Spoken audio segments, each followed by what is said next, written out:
masih di Sportcast Nusantara TV.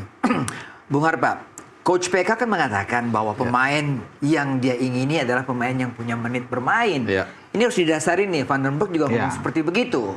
Tapi ini kontradiktif dengan keputusan dari federasi. Ya, jadi gini, ini kan satu pernyataan di awal yang akhirnya menjadi tolak ukur kita setiap ada pemanggilan pemain.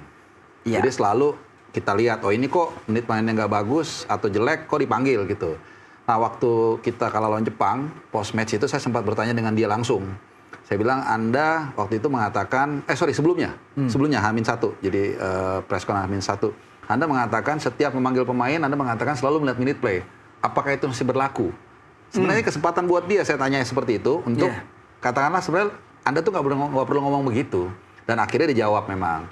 Pada dasarnya saya juga intinya melihat siapa yang bisa berkontribusi ke tim nasional. Nah, that's it, selesai itu. Udah nggak ada lagi gonjang-ganjing seperti itu. Nah, terakhir Van den Berg ngomong seperti itu lagi. Dan menurut saya nggak perlu. Menurut saya, kalau sebagai pelatih ya bilang aja, saya akan memilih siapa pemain yang terbaik, yang siap, yang sehat, dan bisa memberikan yang terbaik untuk timnas. That's it, udah. Karena ukuran memilih pemain itu kan ada yang subjektif, ada yang objektif. Objektif ya tentu kita lihat dari performanya. Subjektif mungkin, oke, dia mungkin nggak bagus. Tapi kalau sama saya dia mainnya ngotot. Dan selalu, contohnya tuh Hapner sebenarnya. Hapner itu kan kalau walaupun dia di Wolverhampton, dia mainnya di U21. Tapi setiap main dengan timnas selalu total. Atau Marcelino Ferdinand lah. Dia hanya dapat 2 kali caps bersama Oxford United. Tapi kalau di timnas bagus, ya nggak ada masalah gitu. Nah, akhirnya pernyataan-pernyataan yang nggak perlu itu akhirnya menyandra mereka kan. Orang selalu bertanya, nanti kalau misalnya Jens Raven lah, misalnya di Dordrecht dia kan nggak main di tim utama kan. Nah, kalau dia pakai pernyataan itu kan jadi bumerang buat Van den Berg. Gitu. Jadi agak sangat disayangkan, menurut saya udah selesai nih masalah Kluivert, tapi kemudian Van den Berg mengulangi hal yang sama gitu. Walaupun buat saya sebenarnya ya udahlah, yang penting nanti kita lihat itu udah dipilih sama Van den Berg, prerogatif dia, nanti main kita dukung, ya kalau menang ya kita apresiasi gitu loh. Karena pasti nggak mungkin 100% permainan di klub dengan di tim nasional itu linear. Pasti ada aja yang kebalikannya. Ada yang di tim nasional jelek tapi di klub bagus dan sebaliknya. Nah, Bung Ropan 23 pemain U23 dengan jumlah pemainnya sekarang masih 20 berapa? 28 ya? 25 sekarang. 25 sekarang. 25. Apakah syarat itu terpenuhi dari mungkin berkurang lagi menjadi 21 atau 23? Iya. Terakhir. Maksudnya jam bermainnya itu. Iya. Kalau untuk pemain muda ya, saya pikir mereka adalah pemain terbaik yang sudah dipilih. Tapi kalau jam bermain kan masih menjadi tanda tanya. Kalau mereka yang bermain di Liga 1, pasti minim dong. Banyak cadangan ya. Banyak cadangan. Kalau bicara di situ kan. Tapi kita nggak bisa... Misalnya siapa, Bung? Ya. Cadangan.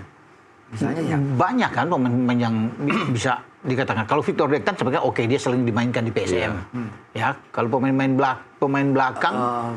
Si Donitri ganti-gantian. Ganti-gantian. Kalau Kadek main. Udah mulai main ya. Ferrari juga masih bisa oke. Arkan Fikri main di Arema masih oke.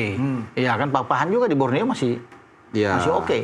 Ya, kalau untuk pemain-pemain muda jadi memang ada beberapa lah kalau bisa dikatakan. Tapi kalau kita balik ke jam bermain seperti yang dikatakan juga Kluivert dari awal, maaf kita balik lagi ke situ, itu sulit menjadi pegangan loh. Iya, betul. Nggak bisa jadi pegangan apa yang dia katakan di awal bahwa dia akan menit bermain dia akan lihat. Buktinya setelah itu dia memainkan pemain yang bermain Nathan Joe misalnya lawan Australia. Kan dia nggak bermain di Swansea. Iya kan? Rafael Struijk. Tidak mendapatkan tempat. Dia mainkan kan di starting 11. Betul. Padahal dia baru bilang bahwa ini harus jam bermain. Mereka nggak punya jam bermain. Jadi memang sulit dipegang kalau bicara ke situ. Tapi kalau sekarang kita bicara di U23 Om Boy, jadi memang ada beberapa pemain yang memang dapat jam bermain banyak di klub-klub mereka kan. Sebut tadi. Jadi ini adalah pemain-pemain yang bagus yang dipilih oleh Van den Berg. Kalau bicara jam bermain, oke saya pikir. Ya, kecuali mungkin Raven tadi ya, karena di klub dia bukan jam bermain. Tapi kalau di tim nasional kan, untuk bicara di yang muda, Raven kan bagus. Iya, betul. 2019 juga dia bisa membuat, ketika juara dia ada 4 gol di sana. Jadi, oke kalau bicara untuk di tim muda. Dan rata-rata dapat jam bermain. Meki Tata misalnya, di Persebaya. Dia pemain inti juga, di posisi kiri. Ya. Jadi memang, ya oke lah kalau bisa dikatakan di belakang. Ya, Robbie Darwish masih sering mendapatkan jam bermain juga kan, walaupun ganti-gantian. Kakang juga masih di Persib masih dapat jam bermain yang baik, Boy. Itu bisa di sini. Dan memang ada 3 kemarin. Kalau bicara 23 ada 3 yang baru saja dicoret pengumuman ini, termasuk yang mengejutkan Frankie Misa, Bayangkara. Coret. Tidak bisa bermain. Kalau 2 lagi, misalnya Ahmad Wadil dari Malut United, ya oke lah dia dicoret. Rahmat Syawal, PSIS Semarang, ya oke lah. Tapi Frankie Misas pikir agak mengejutkan juga. Oh ini pemain bagus kalau udah di kiri kan. Tapi mungkin karena padat di kiri. Karena ada milih, kan? ada Donitri, ada Tata di sana. Jadi memang Donitri udah nggak kegeser. Nah ini menarik kan, U23 kan pasti Bung Harpa juga mengamati kan. Pemain-pemainnya Van der Broek sangat happy, sangat yakin. Dia yakin itu, percaya diri. Nah, menurut pengamatan Bung Harpa bagaimana U23? Lawan kita mungkin 2 tidak terlalu susah, tapi ada Malaysia nantinya. Iya, sebenarnya kalau dari waktu persiapan sih lumayan panjang ya. Pemilihannya juga sudah disortir sedemikian rupa, sampai ada beberapa posisi tadi sudah dijelaskan oleh Bung Ropan, dia harus memilih terbaik dari yang terbaik gitu loh. Cuman mungkin Van der Broek ini kan belum lama ya menangani tim nasional U23. Artinya bukan yang sudah bertahun-tahun seperti dulu Sintayong ya. Jadi kedalamannya, pemahaman dia akan setiap detail pemain kita belum tahu. Saya tidak bilang jelek ya, tapi kita belum tahu. Dan dia ini kan udah lama juga nih nggak ngelatih gitu loh. Nah, saya berharap mudah-mudahan semangat dia, kesinseran dia, saat affair juga kita sempat sharing.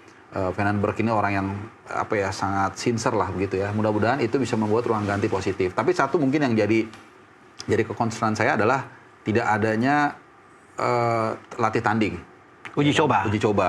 Ya, meski tidak ada ukurannya di situ ya. Iya, menurut saya tetap perlu lah gitu ya. Entah lawan tim universitas atau apa gitu.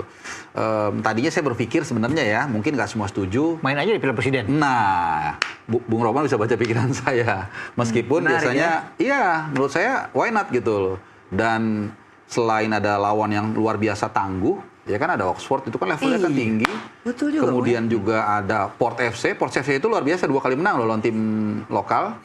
Artinya kualitasnya kualitasnya di atas U23 itulah.